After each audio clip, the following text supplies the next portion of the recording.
Yo. Oke, brother.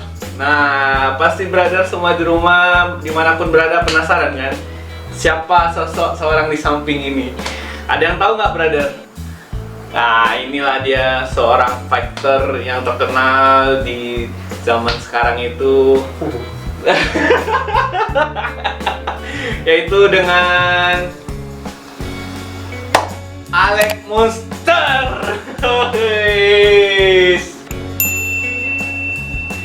Mas bro, apa kabar? Kabar baik. Kabar baik. Aduh, boleh kita perkenalkan diri dulu. Siapakah Mister ini sebenarnya? Ini makasih banget udah diundang ke sini ke podcastnya luar biasa. Aduh, terima kasih. Ini siapa fansnya apa nih? Siapa fansnya nih? Kita Kusuma Familia ya, karena kita banyak family kan. Oke. Halo Kusuma Family semua yang ada di rumah. Iya. Perkenalkan, gue Alex Monster. Gue sering disapa di atas ring dengan julukan Monster Alifu. Gue adalah seorang fighter profesional MMA di World Fight TV One. Jadi tangannya segini ya. Wah. Ya kelihatan metal aja, padahal aslinya. Kita sudah berapa lama, Mas bro, jadi fighter ini? Kalau jadi fighter itu udah lama banget ya. Jadi fighter itu udah dari kelas 2 SD. Kelas 2 SD? Bahkan bukan sombong ya, nanti dikira sombong. Fight-fightnya itu udah lupa, udah juara-juaranya kemana-mana aja udah lupa. Kalau diingat yang 2018, 2019, 2020 masih ingat, tapi kalau yang ke belakang itu udah lupa. Oh, sudah nggak ingat lagi? Gak ingat lagi, mesti lihat medalinya dulu. Wow, sombong. Gak sombong. Harus lihat medali dulu ya. Iya, baru ingat nanti, baru ingat kejuaraannya. Kalau mungkin kepalanya sering kena itu juga. itu juga salah satu aspeknya. Oke, jadi itu dari kelas 2 SD. Kalau kita lihat olahraga itu kan banyak. Ada futsal, ya kan? Ada bola kaki, ada badminton, segala macam. Kenapa Mas Bro milih fighter?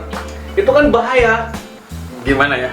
Kalau diceritain dari awal tuh sebenarnya terjun ke dunia bela diri ini, ya, itu sebenarnya awalnya hukuman.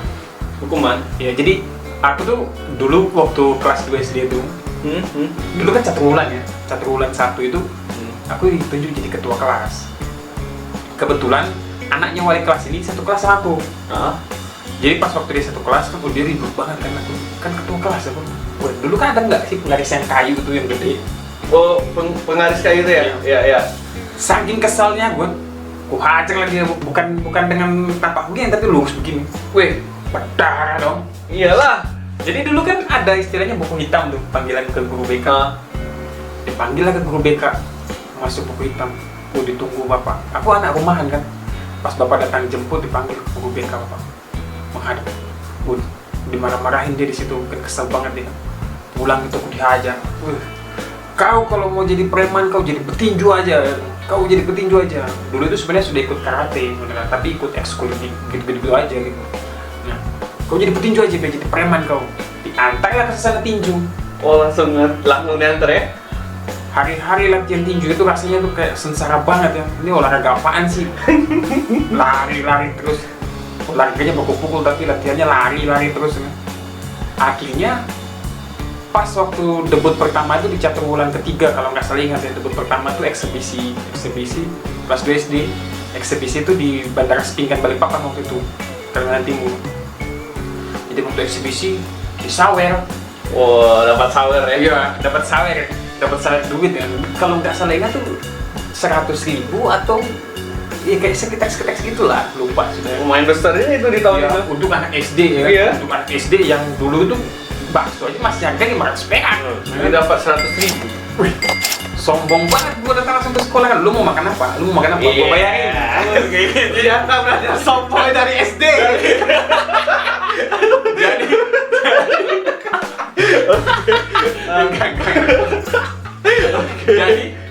Jadi karena gua kayak gitu kan, gua sudah gila dapat duit. Mantep banget nih. Uang jajan gua sehari aja cuma 1.000 ya kan. Buat pergi sekolah gue dapat 100.000. oh ternyata ini enak, tinju ini enak, ini fashion gue banget gitu. Oh. Jadi gue nikmatin lah hukuman itu, gue jalanin. Ternyata wah, hukuman itulah yang buat gue tuh sampai kayak gini sekarang. Sampai sekarang ini. Iya, jadi hobi. Jadi buat teman-teman di rumah, jangan pernah ngerasa bahwa sebuah hukuman buat kita itu adalah beban yang berat gitu. Tapi lihat dari sisi positifnya bahwa itu akan jadi batu lompatan buat kalian menggapai kesuksesan gitu. Saya itu tadi gue lihat di angkot kayak gitu. Gue ada mikir. Jadi kan dari kelas 2 SD itu kan kita kan keluarga, bagaimana respon dari keluarga? Jadi karena dilihat sama bapak kan, bapak kan Iya. yang hukum tuh. Dia tuh, "Ih, kok makin ini kelas 4 sempat ditanya, kok kau lama-lama makin senang dengan olahraga ini kan?" Dilihat juga ada prestasi gitu kan. Jadi dibiarkan sama dia. Kelas 6 SD lulus, masuk tuh PPLP, pusat pelatihan atlet pelajar. Jadi di asrama kan. Dipikir bapak, bakalan, kalau di asrama kan bakalan disiplin tentang arah gitu. Bener. Jadi dibiarkan. Kebetulan 2008 itu ada kejuaraan nasional di Batam dan mama sama bapak datang nonton. Dinonton lah aku waktu itu, aku final. Hancur itu berdarah-darah kan. Namanya aku badanku kan bongsor ya. Jadi harusnya umurku main di junior tapi nggak bisa di junior. Junior karena badan terbongsor. Iya, jadi mainnya di senior. Dilihat sama dia kan nangis dia. Tapi bapakku bilang apa? Itu laki-laki. Iya, laki-laki itu lahir dan terdidik dengan jiwa yang keras. Jadi biarkan, mamaku nangis, sudahlah cukup lah. Tapi aku senang. Rasaku tuh gimana ya? Kalau aku nggak terluka, aku nggak akan tahu rasanya sakit gitu. Jadi aku suka. Tato laki-laki itu yang memar. Buat aku tuh gitu. Oh, jadi tato laki-laki bagi Mas Abroy kita ini memar ya? Memar itu, biru-biru itu tuh tatonya laki-laki. Tato laki-laki ya? Oh iya. Aku sampai situ aja ngomongin, lah terlalu panjang. Nah, tadi kita kelupaan nih Mas Bro ya. Kita ini awalnya berasal dari mana? Kita ini dari mana, tinggalnya di mana, maksudnya kelahirannya kita di mana? Pasti banyak orang nggak tahu kan? Nih, kalau aku kayak aku pakai aku aja lah, yang usah gua ya, songong kali jadinya kan. Jadi kayak tadi ngomong kayak gini ya. Oke, boleh. Udah mau songong. Kita tolong jaga kesombongannya ya. Jadi karena dibilang songong ya udah.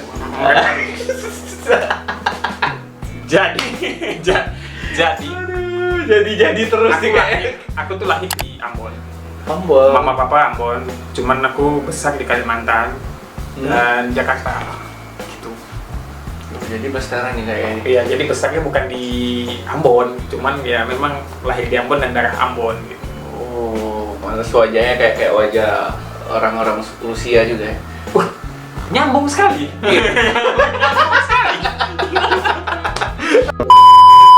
Oke, kita balik lagi. Itu kejuaraan yang pernah kita ikuti apa aja? Banyak ya. Aku nih jadi kayak bolang, Oh, vektor bolang. Kenapa gitu? Itu aku yang ngomong ya, bukan orang yang ngomong. Jadi aku tuh main bukan awalnya dari boxing, karate dan boxing. Tiba-tiba merasa kayak, wih, ada rasa yang kayak ingin menantang lagi keluar gitu, pengen keluar lagi di zona yang nyaman ini, pengen keluar dari zona nyaman ini. Jadi mainnya ke Muay Thai, ke boxing lagi, ke Wushu Sansao, dicobain semua. Dan lucunya itu kok semuanya juara gitu ya kan? sombong Juara gitu ya. Terus habis itu Bingung juga jadinya kan. Tapi ya sekarang kebetulan bukan kebetulan sih, takdir menentukan bahwa dan beruntungnya ada wadah seperti One Fight MMA yang menyalurkan hasrat kita semua praktisi bela diri, praktisi martial arts ini untuk ya tunjukkan skill di situ gitu. Jadi kayaknya wah sudah cukup lah ngebolangnya gitu. Sekarang gue tunjukin lagi One Fight ini gitu. Oh, luar biasa. Apanya yang luar biasa? Saya pun bingung ya. Apa isinya? Kayaknya bukan luar biasa tapi kayaknya orang gak jelas. Jadi perasaan kita awal pertama kali bertanding itu seperti apa? Biasanya kan kalau orang-orang belum pernah bertanding itu kan pasti rasa takut seperti apa, walaupun kayak sepertinya pengalaman pukul orang yang pakai penggaris itu kayak nggak cukup di ring itu, Mas Bro ya. Jadi pengalaman pertama kan aku tuh cuma eksibisi ya. Eksibisi itu ya namanya aku nakal gitu loh, tabiatku nggak baik gitu, aur-auran gitu ya kan. Jadi karena eksibisi ngerasa kayak wah lawanku ya sama aja badannya kayak aku, sama-sama anak SD juga kan. Oke. Wah, yang kayak gini kalau nggak bisa kupukul ku gigi ku tendang nih. Pikirku kayak gitu ya kan. Ternyata pas di atas ring ya kena pukul itu sakit juga rupanya. Pusing ya kan. Di situ aku mulai ngerasa kayak wih, takut jadinya kan, takut tapi jadi karena rasa takut itu muncul, mindset pikiranku tuh mulai berpikir gimana caranya ngatur strategi untuk menyerang tanpa kena serangan. Itulah mulai gitu. Nah, deg-degannya tuh udah mulai hilang, tapi style bertanding tuh, teknik tuh mulai kelihatan. Di situ baru pelatihku bilang, kalau kamu mau jadi petarung, jangan pernah kamu hilangkan rasa takutmu, karena rasa takutmu itulah yang akan membuat kamu bisa menguasai situasi. Tapi kalau sampai rasa takutmu itu menang melawan kamu yang selesai. Bisa sampai segitu ya mikirnya? Iya. Rasa takut itu tidak boleh dihilangkan. Kalau dia rasa takut hilang, kita tuh overconfident. Kita tuh pasti ngerasa, wah lawan tuh kecil aja ya kan. Rupanya kita kena pukulan kecolongan ya kan. Iya benar. Lucky blow. Selesai kita. Iya. Tapi kalau ada rasa takut, kita juga nge-respect gitu sama si lawan. Wih, lawan ini punya pukulan, dia juga bisa mukul gitu ya. Iya. Jangan main-main ini kan. Bukan patung dia. Jadi ibaratnya kita harus tetap siaga gitu ya. Iya, tapi kalau rasa takutnya terlalu berlebihan, malah kita jadi wah, mau maju enggak berani mukul kayak jadi hancur juga kita gitu kan. Baru mikir itu sudah. Iya. Jadi sebenarnya tuh semua itu akan baik pada porsinya sih. Iya, jadi sepertinya Mas Bro kita ini kayaknya puitis banget kayaknya. Golden Grace. Aduh, boleh lah. Jadi kalau selama kita kan sudah banyak pengalaman tuh, nah pasti kita punya idola seorang fighter itu siapa gitu kan. Nah seorang Alex Monster ini idolanya siapa?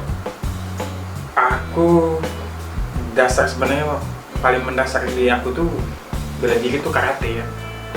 Karate walaupun awal-awal tuh cuman kayak ekstrakurikuler, tapi setelah aku jalanin lama aku juga jadi cinta dengan karate gitu.